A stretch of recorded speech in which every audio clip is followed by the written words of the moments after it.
The linear motion generator allows you to move an object from point to point. It's important to mention that the movement is not generated by animations, but rather by moving its transform position each frame, which is not as efficient as an actual animation. Therefore, I recommend only using this Smob if you have no better options available. At the very top of our Smob script is a hover me. If you hover your cursor over the words hover me, you'll see a reminder of the information I just mentioned. Next, we have a required option. Target object is the object you want to move, so whatever object you want to move, drag it into this field. Under the user prefs, we have default motion. This determines what state it's in when the game starts. Can interrupt makes it so that you can change directions at any time. If unchecked, then you can't go to a different point until after it stops. Let me also mention that you can go from any point to any point. Snap to point 1 at start allows you to make sure the object starts at point 1 when the game starts. If unchecked, it will start from wherever the object is. Loop makes it so that when your object reaches the last point, the next point to travel to will be point 1. Smooth motion makes it so that the object gradually speeds up when it leaves a point and then gradually slows down when it's about to reach its destination.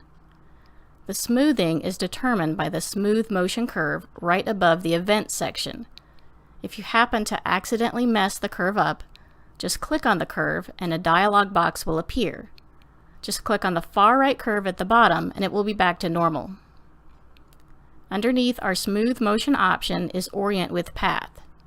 This makes it so that the object's rotation is oriented with the path. What this means is that before the object goes to the next point, it will align itself with its destination. Orientation speed determines how long it takes to orient itself with the next destination. Orientation offset allows you to offset the object's rotation. What that means is that if your object isn't oriented to the way you want while it's traveling on the path, you can adjust it with this option.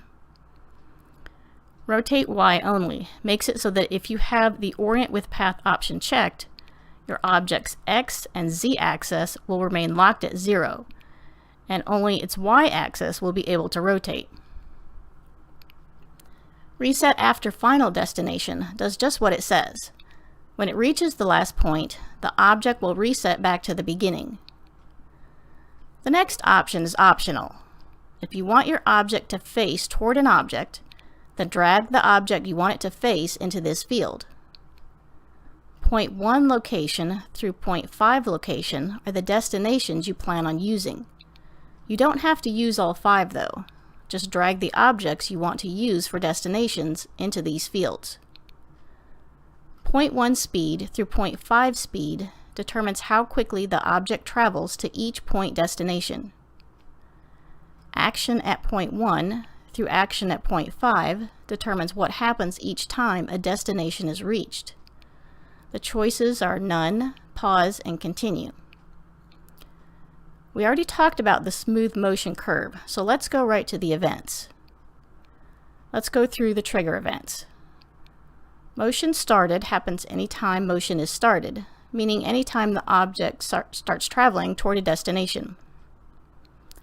Motion completed happens anytime a destination has been reached. Motion halted happens anytime the motion is halted. Motion paused happens anytime the motion is paused. Motion unpaused happens anytime the motion is unpaused. Motion reset and stopped happens anytime it's reset and stopped. Motion reset and started happens anytime it's reset and started. Next are the destination events. Destination 1 reached happens anytime the object reaches destination 1. The rest of the destination events are the same except for destinations 2 through 5. How about a demonstration? For time purposes, I've already set up a scene for this demo, and in the scene I have a linear motion generator. We're going to use the linear motion generator to move my platforms from the beginning of our obstacle course to the end, and then back to the beginning. I have 3 GPS points in my scene, which we will use as the destinations. There's one at the beginning, right between the platforms. There's one straight ahead, and there's one over on the right at the end of the course. Let's start setting up the motion generator. I'll select the motion generator so that I can access the Smobs script.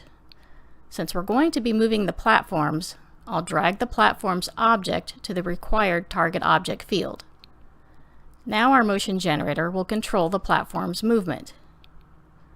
I'll check the loop option so that the platform will keep going after it reaches the end destination.